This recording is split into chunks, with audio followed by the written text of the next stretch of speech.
بازم خوش آمدید به یک درس های جدید ما که به نام HTML است. میخواستم یک معلومات کلی را درباره HTML برای شما ارائه کنم دوستان عزیز.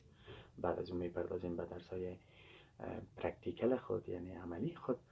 دوستان عزیز، HTML که از هایپرتکست مارکاپ لنگویج گرفته شده است که هایپرتکست به این معنا از یک وبسایت به یک وبسایت به یک وبسایت دیگه ایره به نام هایپرتکست میگن. و مارکاپ لنگویج به این معنا که زبان انسان و کامپیوتر و از کامپیوتر به انسان چی میگن ترتیب میگن. ما این زبان HTML فقط همین قدر گفته میتونیم که زبان نشانه گذاری ها در صفحات وب است که با CSS یک جای شده و با جاوا اسکریپت یک جای شده یک چیز بهتره برای ما شما چی میگن رندر میکنه که در سال 1991 توسط جانل وی در ورژن های خوبتر شد تا بعد سال 2017 که تاکنون از به بسیار ورژن خوبتر آمده 5.2 که تاکنون استفاده میکنن مردم و مردم ازشون به شکل خوبتر استفاده میکنن.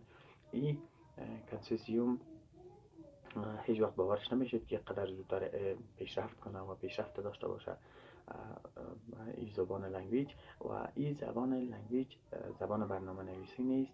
این فقط ما میتونیم که به خاطر نشانه گذاری از وب استفاده کنیم. دوستان عزیز، کسی که میخواد کامپیوتر ساینس در جدید آغاز کنه او باید از نکات را که یعنی تهدابی از برای کامپیوتر ساینس باید از بهتر بالا اگر بتونه بره وارچین میشه و مشکل مواجه نمیشن. بخیر سلامت باشید دوستان عزیز. ما میخوایم بریم بخیر در بخش عملی خود آغاز کنیم.